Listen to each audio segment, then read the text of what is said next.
Thank you. Senator Lankford. Thank you very much. It's good to see you again. Thanks for coming in and for the visit. Let me give you one piece of positive news on this because we're asking you all kinds of questions on issues. I typically e-file my taxes like millions of other Americans. I've already done that for my federal return. Typically when I e-file, I wait hours to a couple of days to be able to get the confirmation back that it's all been received. That took seconds this year. So the change in your system was pretty dramatic of what we've seen in the past. That literally after I e-filed, it came back within seconds, said confirmation done, everything's through. So that part of it is working faster. I know we still have a lot of issues in the call center and getting a chance to be able to answer calls. I want to ask about personnel issues and to zero on this. You were given direct hire authority. This has been an issue I've talked about in my other committees and in this committee as well.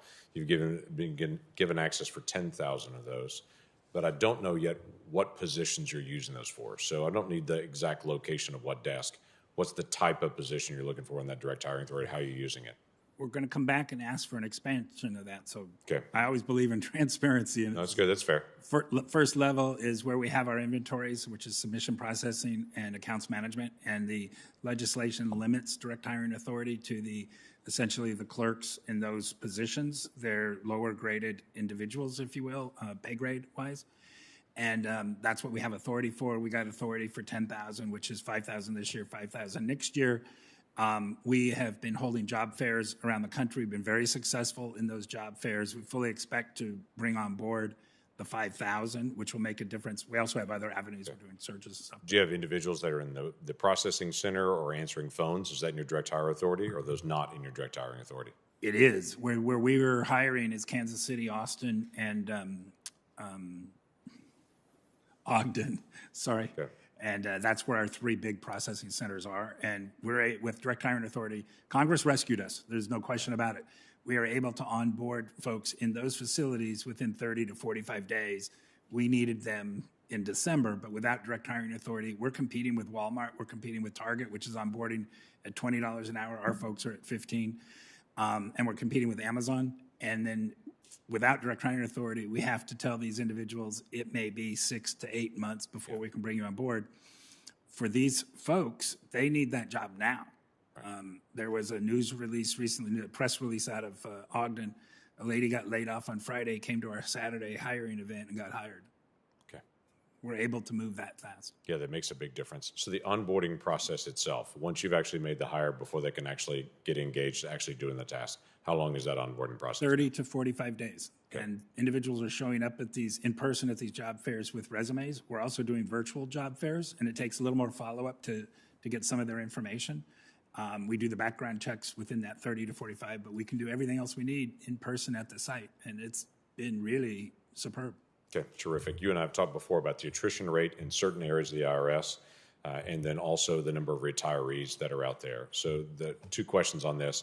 You've seen a high attrition rate in the processing centers before. How is that going? And the other side of it is there are a lot of folks at IRS that were eligible to retire this year. Have you seen a lot of retirements this year?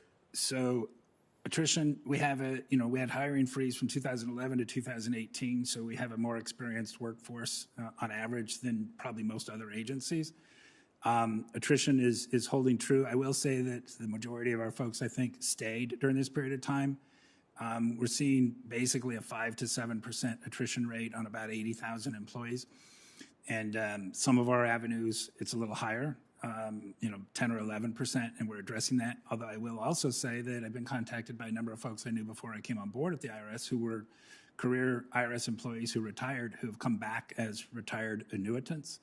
And so we're getting the sense of, if you will, the IRS community understands that they need to come in and help us pitch out, and they're doing that. So we're not where we need to be, not where you want us to be, but we're getting a better position every day.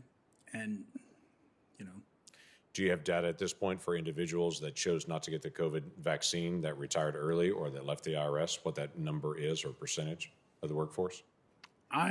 We have that. I believe that we were among the leaders in federal service in terms of the percentage of employees who were fully vaccinated.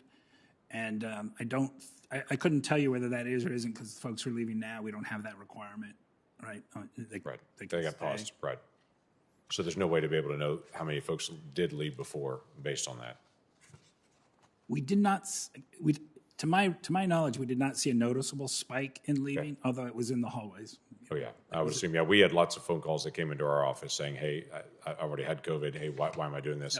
We're grateful the pause is there at this point. We'd love long-term clarification from OPM on what direction they're planning to be able to go on that, because that's still hanging over some folks' heads that have had COVID 3 times since then. And That's all beyond my pay grade. I get it. I get it. Just didn't know if y'all were tracking that number. Thank you very much. Thank you. I believe Senator Warner is